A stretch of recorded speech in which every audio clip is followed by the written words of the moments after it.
It hit me the second my keycard beeped red at the server room door. The code had been changed overnight. My employee badge still scanned me into the building. My desk sat untouched in the open office. But the heart of everything I had poured 6 years into, the secure federal compliance risk engine at the core of Apex Guard Technologies, was suddenly off-limits to me. I stood there in the cool, sterile air of our San Francisco headquarters, heart pounding quietly, tasting the shift in the atmosphere like something expensive and artificial had replaced the familiar hum of focused work. No official firing. No warning email. Just this quiet exclusion. Down the executive hallway, I heard laughter. Deep and confident. A new voice cutting through the usual chatter.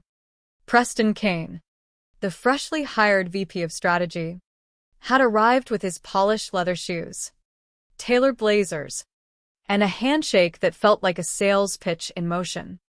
He didn't look like someone who had ever stayed up until dawn debugging edge cases or tracing memory leaks. He looked like he arrived ready-made, armed with investor decks and phrases like disruptive velocity and reimagining value chains. My name is Morgan Ellis. At work, they just called me Morgan, the compliance architect.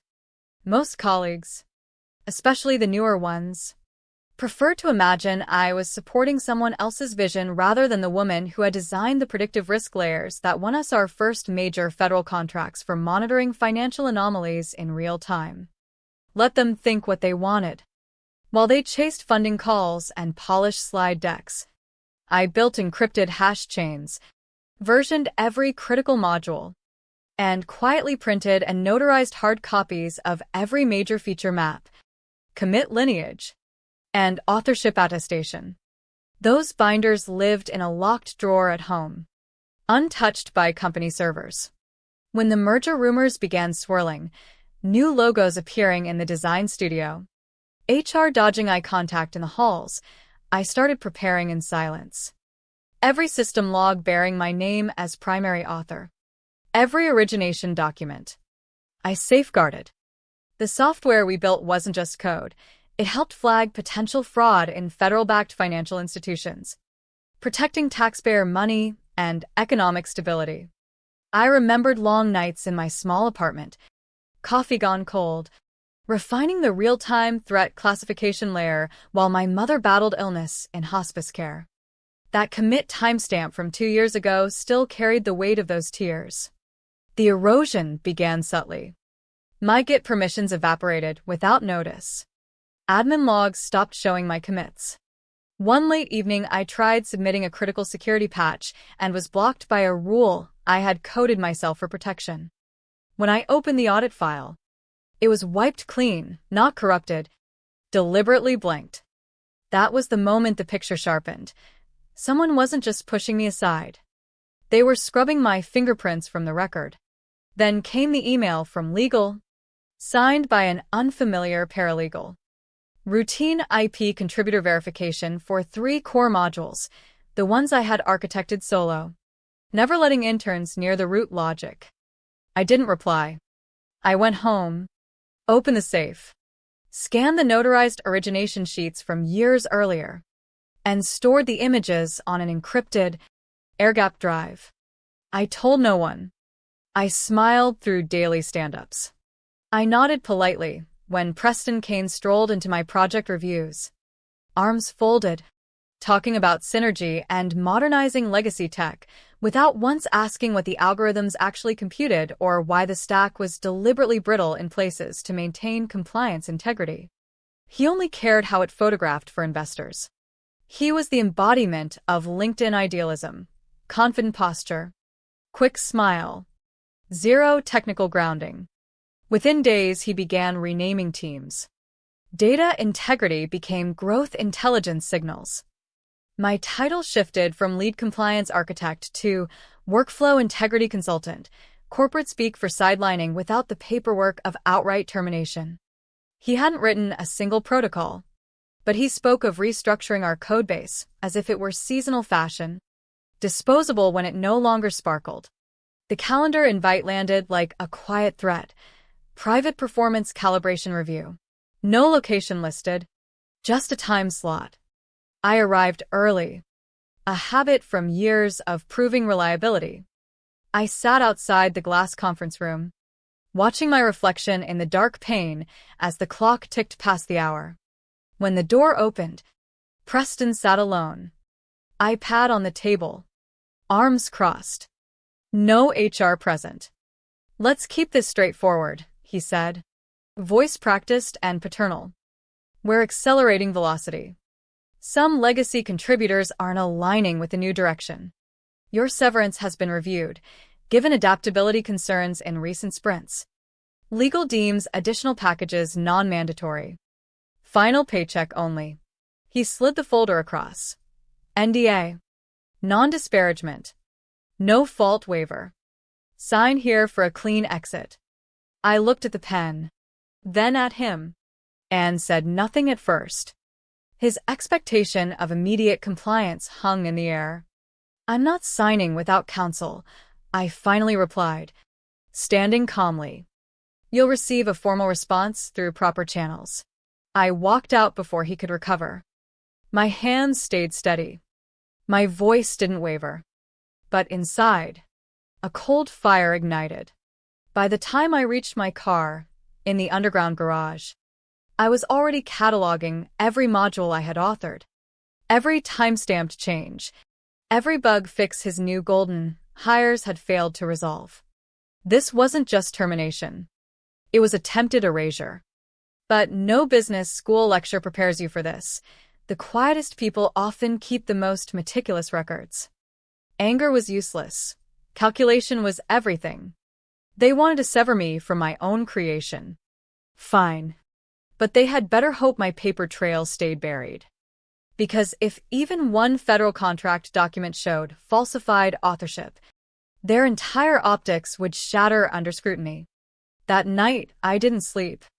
I organized files, ran integrity checks on every signed log, and pulled out a printed copy of California's recent business code amendment, Section 4811 updates that had quietly passed months earlier, clarifying that non-compete clauses required explicit, authenticated IP transfer agreements. Silence no longer equaled consent. Paper mattered. I had the paper. Better yet, I had notarized quarterly attestations, signed feature maps, and chain of custody logs for every critical component. The envelope arrived by certified mail 2 days later, thick and official, stamped with the company's shiny new rebrand. I already knew what it contained before sliding the seal open. Cease and desist language. Broad non-compete restrictions barring me from any technical work, consultation, or systems design within my expertise for 12 months. They cited intellectual contamination risk, as if my mind itself were a biohazard. Buried in the footnotes was the real blow, a list of recent USPTO patent continuations, module enhancements for dynamic risk evaluation, secure forks of predictive compliance trees, real-time threat classification layer v2. All concepts I had originated, debugged across lonely weekends, filed under the company's name alone. No co-author credits. My name erased completely. I sat at my dining table, legal pad in front of me, and began listing every contribution I had ever made, cross-referencing dates, signatures, and internal emails. Quiet people remember everything. Preston thought a flashy filing and gag order would silence me while he prepped his exit package and showcased my work in investor meetings. He hadn't researched the recent amendment to California Business Code 48.11, which made non-competes unenforceable absent documented, signed IP transfer. Employment alone didn't transfer authorship. I had the receipts. I hired Farah Cho, a sharp employment and IP attorney who had handled retaliation and whistleblower cases involving federal contracts. My first email to her was simple: "I've been credited with nothing but authored everything. I have the proof. Do I have a case?" Her reply came fast. "If true, You may be the first strong test of the amended statute in this district. Schedule the consult. Speak to no one else. That night, I poured a single measure of rye, stared at my reflection, and felt the violation settle in my bones, like someone had reached inside and rewritten my last decade. Humiliation burned. But I wasn't broken. I was patient. I had built the walls they now tried to cage me with. I knew every crack. Farah's office was stacked with case files. She slid the statute across the desk. If they never secured a signed transfer on origin files, they just armed their own grenade. We spent hours reviewing my banker boxes of documents and encrypted drive. She examined a random page. Notarized commit log for the RDC layer v2. My signature attested quarterly. Do they know you have this? I shook my head. They think I left with a mug and hurt feelings. Farah's smile was predatory. Good. Keep it that way. We prepared methodically. Intent to challenge the non-compete was filed quietly. A counterclaim under whistleblower protections flagged potential authorship misrepresentation in federal procurement documents, risking contract suspensions if proven. I didn't want to destroy the company. I had believed in the engine's mission. But watching it hijacked by people who couldn't distinguish a socket from a script felt like betrayal of the worst kind. Preston wasn't just erasing me. He was selling my lived experience as his product. The weight was legal chess. But I prefer to think of it as preserving truth. I labeled more files, wrote affidavits for each feature, pulled offline screenshots of commit logs never touched by the company VPN. I felt resolved, machine-like, preserve truth. Let Preston posture in meetings. Let them file patents with my ideas. I possessed the one weapon they couldn't counter, authenticated paper. They filed first. Naturally. A thick packet accusing material breach, IP dilution, and malicious circumvention of ethical post-employment limits. It read like pulp fiction, claiming I posed reputational risk. Farah had already pre-filed our response. By the time their documents arrived, ours was processed. Counterclaim invoking 48.11. Motion to invalidate the non-compete. And attached affidavit highlighting federal procurement risks. PR statements leaked to tech blogs called me a rogue developer. Former colleagues texted asking if I was okay. I replied minimally. Precisely. When the plane is on fire, you don't scream, you check your parachute. The civil hearing was set unusually fast, 3 weeks out. Farah noted the merger deadline pressure. They need you gagged before closing. Depositions began in a bland downtown conference room smelling of toner and tension. Their side brought a junior litigator and a smug attorney in blue who tried shaking my hand like it was a negotiation. I didn't reciprocate. Questions started innocently. Describe your contributions. Farah intervened immediately. Refer to the documentation. She slid a 300-plus page indexed binder across, module outlines, signed specs, QA notes in my handwriting, all cross-referenced to system records. The room shifted when Farah projected discovery, an internal email from a senior PM to Preston, dated days before my exit. Can't delete Ellis's name from author logs without forking the base layer.